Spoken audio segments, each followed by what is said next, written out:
Jadi 1930 mereka merancang sepenuhnya. Dan kemudian pada tahun mereka merancang apa yang mereka rancang. Apa yang mereka rancang secara umum pada masa itu lebih kurang untuk menubuhkan satu agensi pelaksana yang akhirnya mereka telah tubuhkan pada tahun 1968 disebut Club of Rome. Club of Rome, the Club of Rome. Jadi tuan-tuan balik ni tengok Club of Rome ni apa? Siapa dalam Club of Rome? Kalau sempat saya akan sebut seorang-seorang siapa dia. Kita ada semua nama dia. So semua orang yang ada dalam Club of Rome tu semua elit. Ini saya dedahkan hari ni. Semua yang ada dalam Club of Rome tu semua leader dia. Sebab dalam Club of Rome ada 100 orang je. Dia tak boleh lebih. Kalau seorang mati baru tambah seorang. Seorang mati tambah seorang. Seorang mati tambah seorang. Kemudian untuk bagi banyak sikit dia buat cawangan. Satu club bukan club Rome, bukan cawangan. Club of saya tak ingat di tempat lain pula. Tapi dia ada 2 cawangan dia. Baik. Jadi Club of Rome ni kalau tuan-tuan tahu siapa ahli dia, maka dia lah elite group yang kita kata siapa orang belakang siapa? Yang kita kenal Rockefeller aje. Yang kita kenal Rothschild aje. Yang kita kenal Henry Kissinger aje. Dah ada lagi ramai 100 orang. Dalam Club of Rome ni ada 100 orang. Saya ada berbagai nation. Ya. Yeah. Ada berbagai. Tapi kebanyakan sebelah sana lah. Jangan tanya saya ada Melayu tak? Jangan tanya saya lah. Cari sendirilah. Kalau jangan, ada tak orang Melayu dalam tu kan? Cari sendirilah kan. Kan saya cakap sekejap lagi kita tak boleh buat dah macam ni kan. Pause lah. Baik, 1935 dirancang 100 tahun. 1935 kan, World War II. Nampak Dia sentiasa mencipta kelang-kabut. Dia sentiasa mencipta aktiviti yang menyebabkan orang-orang semua tengah susah. Dia buat kerja dia. Orang semua sibuk kat luar, dia buat kerja kat sini. Orang sibuk kat sini, dia buat kerja kat sana kan. Jadi 1935 mereka telah menganjurkan saya sebut 1935 World War II, peperangan dunia selama 10 tahun. Nampak? Heran tak heran perang kita boleh nampak cukup je. 10 tahun cukup berhenti. Bila World War II bermula 1 September 1935, bila World War II berhenti 2 September 1945. Bulan yang sama cukup 10 tahun. Boleh ke perang berhenti tu tuan? Kalau tidak dirancang, it is a plan. Kan? Saya pun terkejut. Mula-mula saya tengok 1 September mula, 2 September habis. 1935, 1945, 10 tahun genap kan? Maknanya dia plan, okey, 10 tahun kau perang. Kami nak buat kerja. Apa yang dibuat sementara orang perang kan? Banyak yang dibuat. Antaranya saya nak sebut kat sini. Maka pada tahun 1945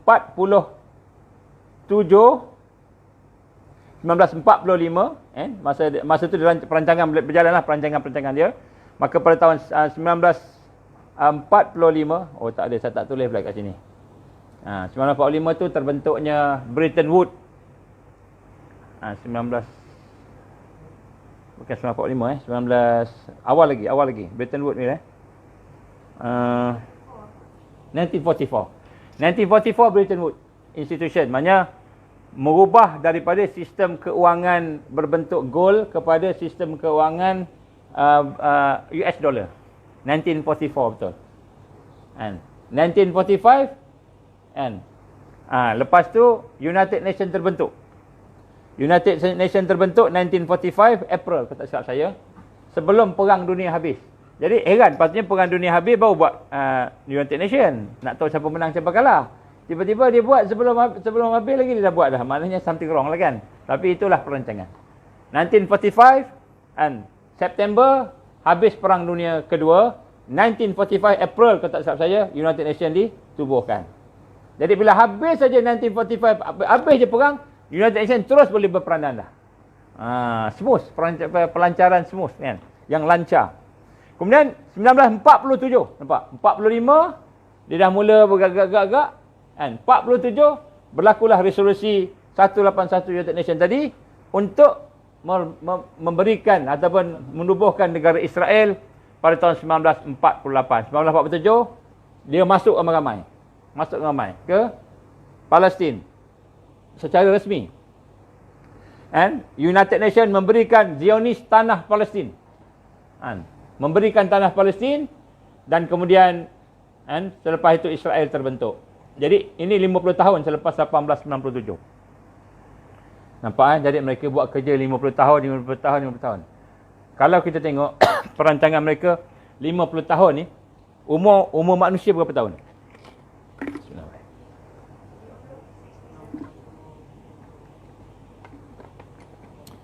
60, 70, 80 kan. Jadi kalau perancangan 50 tahun ni, maknanya dia merancang untuk diri dia ke dia merancang untuk siapa?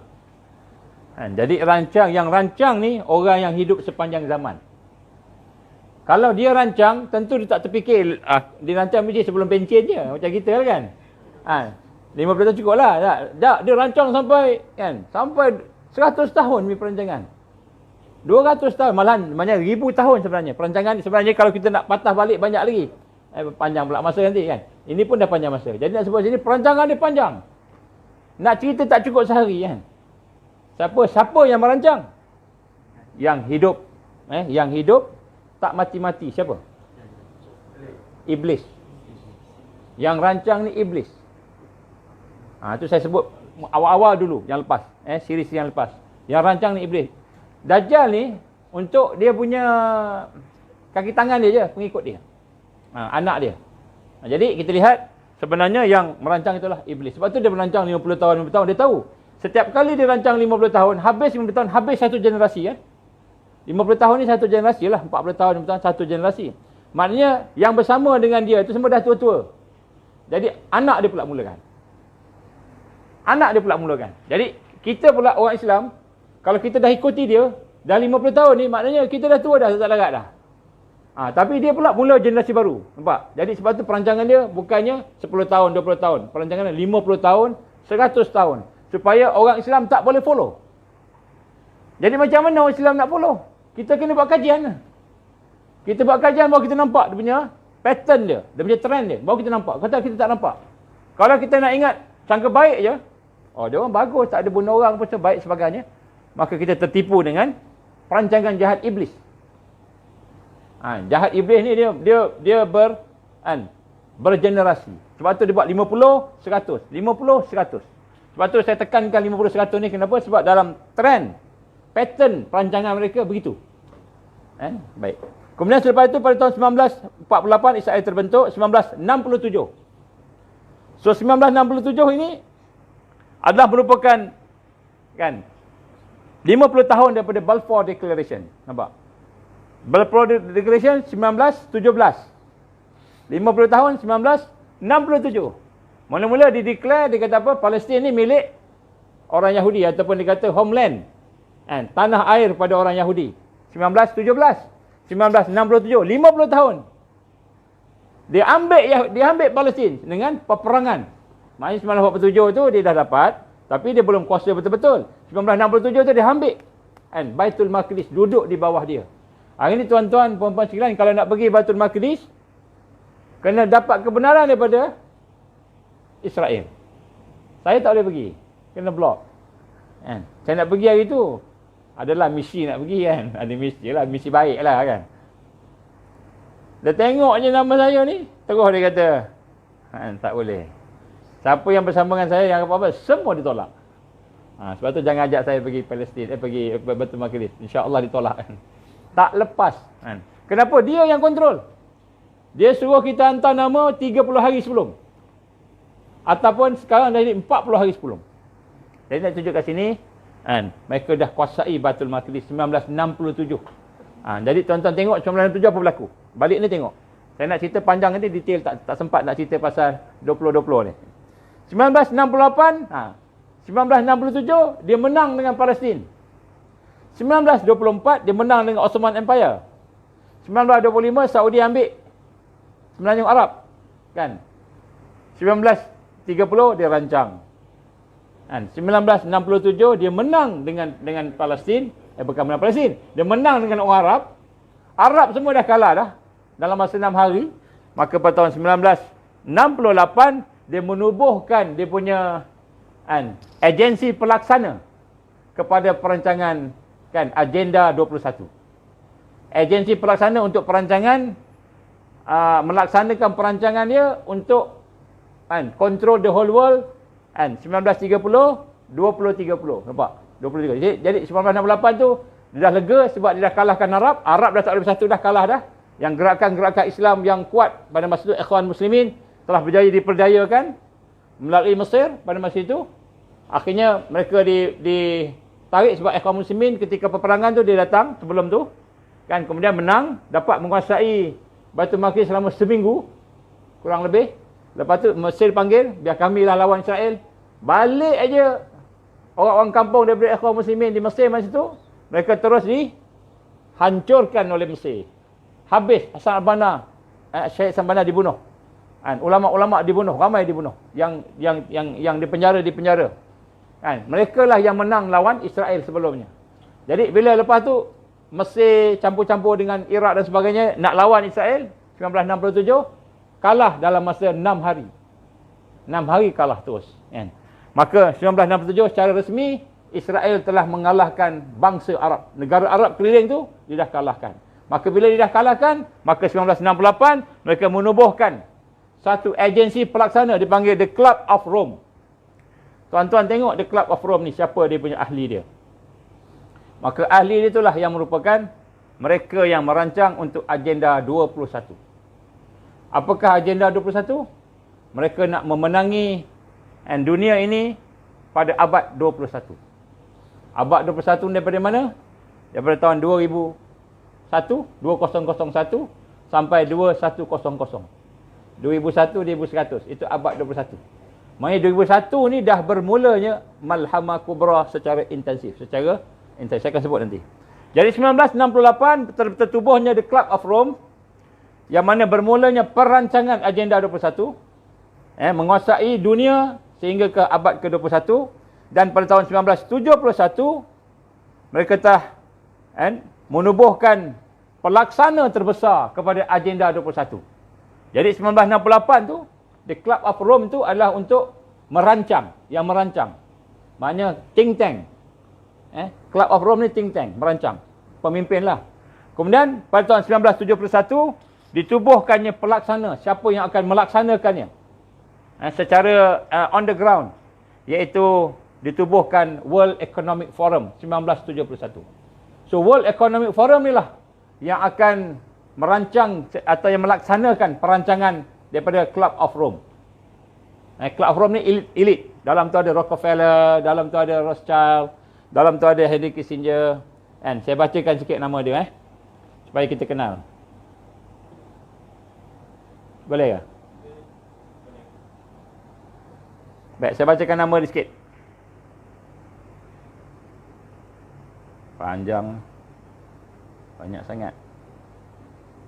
Okey, antaranya Ted Turner. Ted Turner ni siapa?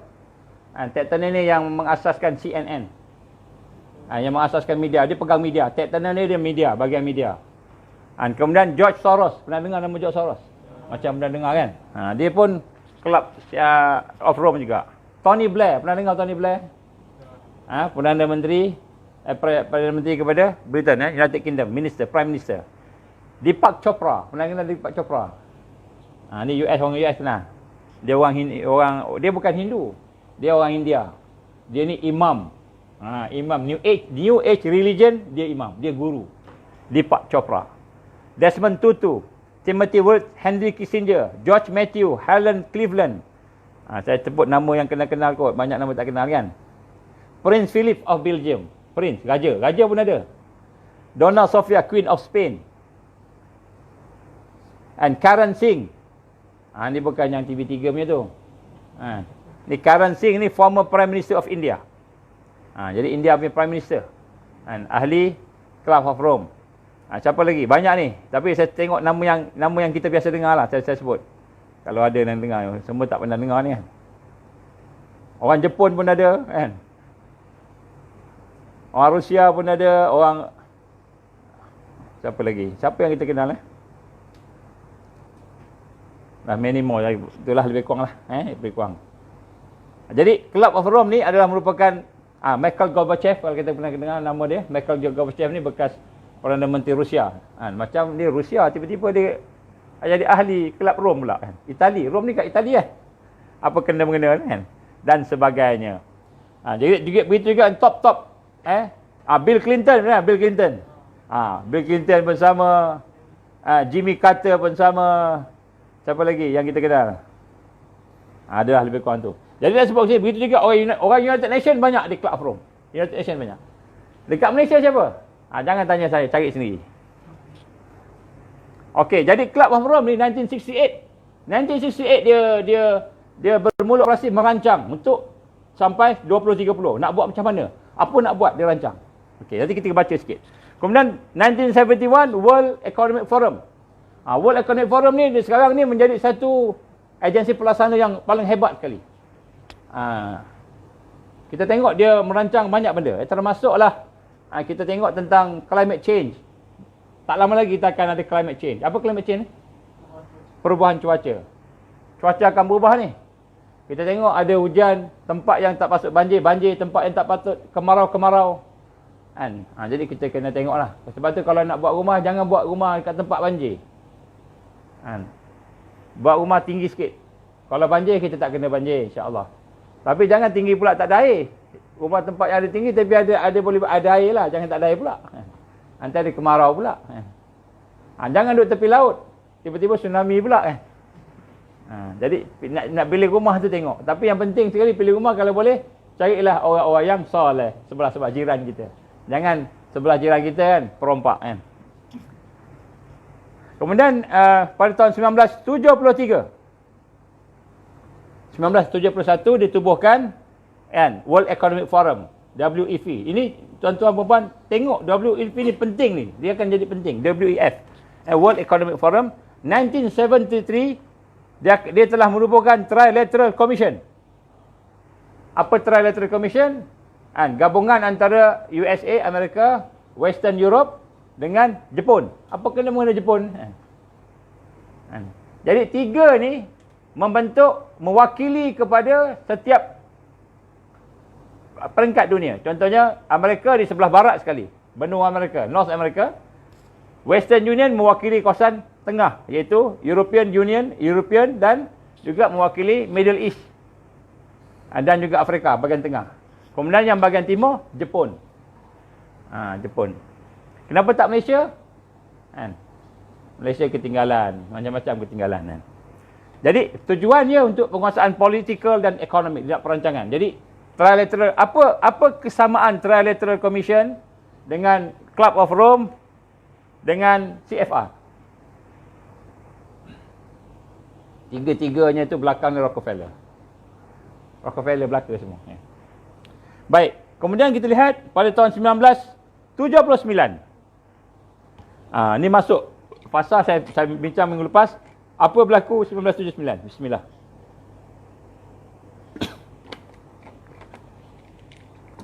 Kena minum air sikit sebab cakap kuat dia tekak kering, tekak jadi ni. 1979, kalau kita ingat, bermulanya fasa peperangan. Peperangan siapa lawan siapa? Siapa ingat? Peperangan Afghanistan lawan Rusia. 1979. Maka pada tahun 1979, sehinggalah 1930, 50 tahun. 50 tahun. Sebab itulah 1979 adalah fasa 1 Malhamah Kubra. Fasa 1 Malhamah Kubra. Kenapa saya kata begitu? Sebab 1979 mereka telah merancang peperangan yang melibatkan negara orang-orang Islam ataupun orang Islam secara langsung. Dan setelah kejatuhan Ottoman Empire, peperangan dunia pertama, mereka nak jatuhkan Ottoman Empire. Peperangan dunia kedua, mereka nak set up dia punya institusi dia. UN lah, Bretton Woods lah, nak set up kan NATO lah dan sebagainya, nak set up tu. Peperangan dunia ketiga ialah dia akan bantai semua orang Islam. Dia panggil Islamic Leadership. Maka pada tahun 1979 bermula peperangan yang pertama, orang-orang Islam lawan dengan mereka Rusia. Kita ingat Rusia ni dengan mereka gaduh, dia sama-sama geng juga. Dekat depan nampak bergaduh, tapi kat dalam berpeluk-peluk kan. Macam kat parlimen lah kan. Depan bergaduh, belakang minum air kan, peluk-peluk semua kan. Kita kena tipu kan. Kita ingat bergaduh, rupanya mereka baik kan. Sebab tu tak ada baling kursi kan. Baik, fasa pertama Malhamah Kubra ni pada pandangan saya wallahu alam, pada pandangan saya. Sebab apa yang digambarkan dalam perancangan mereka, peperangan dunia ketiga di antara Zionis dengan political Zionis dengan kepimpinan Islam. Maka political Zionis dah tertubuh. Negara Israel dah tubuh 1948 kan. Jadi 1979 peperangan pertama secara rasmi. Orang Islam lawan dengan Rusia, komunis pada masa itu. Maka 1979 itulah Malhamah yang pertama telah berlaku. Kita tak perasan pun tu perang. Tapi masa itu Malaysia kita pun terlibat jugalah secara langsung tak langsung. Dan mereka telah bermula untuk merancang daripada Malhamah Kubra tadi 1979, 2029 50 tahun. Maka 2030 dia dah settle dah semua. Ini planning dia ni. Jadi kita 2000 apa sekarang ni? 2020. So kita akan berhadapan dengan kesusahan yang memuncak. Saya cakap ni bukan cocok logi tu Ni bukan cocok logi Kita tengok ni cantum-cantum tak. Ini perancangan dia. Saya cerita perancangan dia ni. Tuan-tuan puan-puan boleh cek lah dalam internet ke dalam buku ke. Ini perancangan ni kajian 30 tahun tuan-tuan. Saya tak buat buku sebab kalau buat buku nanti ada orang attack kan. Salah satu saya tak nak buat buku lah. Cakap macam ni lah. Ini pun saya cakap ni pun terpaksa sebab Allah suruh cakap. Kalau tak cakap. Saya dah baca ayat tadi kan. Kalau saya sembunyikan ilmu yang ada kat saya ni, saya bimbang saya kena kekangan daripada kekangan neraka Allah. Saya tak mau. Bahaya cakap ni tak? Bahaya. Tapi bahaya. Saya berjumpa dengan seorang besar Tan Sri. Seorang Tan Sri, bukan PM lah Yang baik, yang soleh lah, yang baik lah. Dia kata, bila cerita benda ni, dia kata, memang bahaya, dia kata. Tak payah cerita lah. Saya kata, kalau saya tak cerita, tiba-tiba orang yang ada di depan saya ni memerlukan ilmu ni, knowledge ni macam mana? Kita tak tahu kan? Tadi saya buatlah apa yang, saya beritahu apa sekadar yang saya mampulah. Baik, 1979 bermula. Fasa 1 Malhamah Kubra, bermula plan 50 tahun. Target dia 2029 habis, 2030 dia kontrol semua. Semua kontrol. Kita ada lebih kurang 10 tahun tak sampai. Kemudian lepas tu kita lihat pada masa yang sama mereka pergi ke Afghanistan, di mana Afghanistan adalah antara tempat-tempat yang dijangka akan bangkit akhir zaman. Yang pertama tadi Mekah, Madinah, yang kedua ialah Khurasan. Khurasan pun akan bangkit daripada timur kata Rasul, bendera hitam. Antaranya lah. Kemudian pada tahun 1979 juga ni kata-kata Malhamah Kubra dah bermula. 1979 itu bukan saja dia bantai Sunni Afghanistan, Sunni Al-Sunnah wal Jamaah. 1979 juga Amerika, Rusia bantai perang dengan Afghanistan. Amerika bantu rakyat Iran. Khomeini, Ayatullah Khomeini. Ayatullah Khomeini bantu nak kalahkan Syah Iran. 1979 revolusi Syiah di Iran. Kenapa dia nak bangkitkan revolusi Syiah? Kenapa Amerika tolong revolusi Syiah? Sebab mereka nak rancang juga peperangan antara Sunni dan Syiah. Supaya orang Syiah dan Sunni ni berperang. Supaya orang Islam ni lemah berperang. Baik. Memanglah orang Syiah kata orang Sunni ni sesat. Orang Sunni kata Syiah sesat. Betul tak? Betul. Tapi kita tak sampai bunuh-bunuh antara satu sama lain. Tak sampai berperang. Sesat, ya kita dakwah. Sesat, ya kita berbincang. Sesat, ya maknanya kamu dengan agama kamu, dengan pahaman kamu lah. Kita tak sampai bunuh. Tetapi apabila berlaku 1979, dengan sengaja mereka membantu. Amerika membantu. Kalau kita tengok cerita dia, macam mana dia membantu. Maka kita akan tahu. Jadi saya nak cerita panjang sangat lah. Cerita revolusi Iran ni panjang pula kan. Jadi pentingnya revolusi Syiah berlaku di Iran menyebabkan akhirnya pada tahun 1979 juga berlakulah peperangan, minta maaf, 1980 berlakulah peperangan yang pertama di antara Syiah dan Sunni, iaitu Iran dan Iraq. 1980. Nampak tak? Kita pun nampak. Kenapa Iran, Iraq sebelum ni tak pernah berperang. Elok aja. Walaupun dua-dua tu tak sama. Tapi tiba-tiba berperang. Atas kata namanya apa? Merebut minyak. Apa salahnya minyak tu bagi dua? Kalau minyak tu kat sempadan, dia kata ni, sempadan dia kata, Iran kata ni aku punya. Iraq kata ni aku punya. Bagi dua je lah kan. Apa salah? Orang Islam bukan tak boleh toleransi kan. Ini perang pasal satu telaga minyak, satu kampung, habis perang semua. 10 tahun. 1979 sehingga 1988 ataupun 1989. Sebenarnya dia tulis 1988 tapi saya letakkan 1989. Yang sebut kat sini, nampak tak perancangan ni? Maknanya Malhamah Kubrah dah bermula 1979 apabila yang pertama sekali Rusia serang orang Islam di Afghanistan. Amerika bangkitkan kebangkitan revolusi Iran sehingga terbangkitnya revolusi Syiah dan akhirnya berperang dengan Sunni Iraq. Oh, semangat sangat sampai terjatuh. Goyang tak mau. Boleh dengar lagi ke? Tolong bagi signal sikit, boleh dengar? Oh, tak ada. Syam, kalau tak dengar cakap je. Okey. Jadi revolusi Iran, Syiah 1979, 1980 lawan Iraq. Lawanlah dia sampailah. Kan? Jadi bila kita tengok pula Iraq lawan Iran ni, Iraq dibantu oleh siapa agaknya? Amerika bantu dia. Bukankah tadi Amerika bantu Syiah nak lawan dengan Syahiran? Dia yang tolong. Tiba-tiba dia pula tolong Iraq pula nak lawan.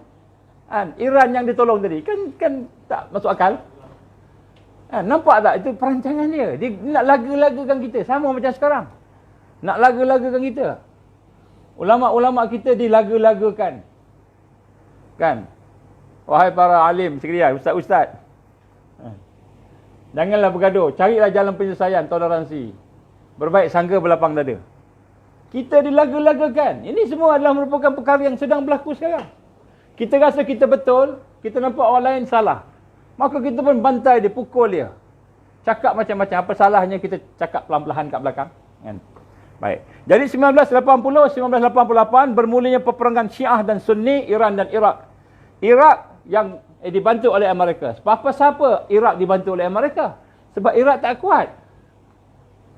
Jadi, kalaulah Amerika bantu Iran, tentulah Iran akan habiskan Iraq sekejap je. Tak, dia nak 10 tahun. Dia nak 10 tahun. Dia tak nak perang setahun je. Tak, 10 tahun dia nak. Maka Iraq dibantu oleh apa namanya, Amerika. Iran dibantu oleh siapa? Agak-agaknya. Kalau Amerika dia bantu Iraq, Iran siapa bantu? Masa tu siapa yang dah lahir? Siapa yang dah lahir? Siapa yang tak lahir lagi angkat tangan? 1980 siapa tak lahir lagi? Tak lahir lagi tak lahir lagi kan? Sebab tu blur tak tahu. Iraq, Iran perang bila masa perang ni kan. Baik aja kawan saya seorang Iraq atau Iran berperang dulu, membunuh antara satu sama lain. Baik. Jadi Iran dibantu oleh Rusia melalui Korea Utara.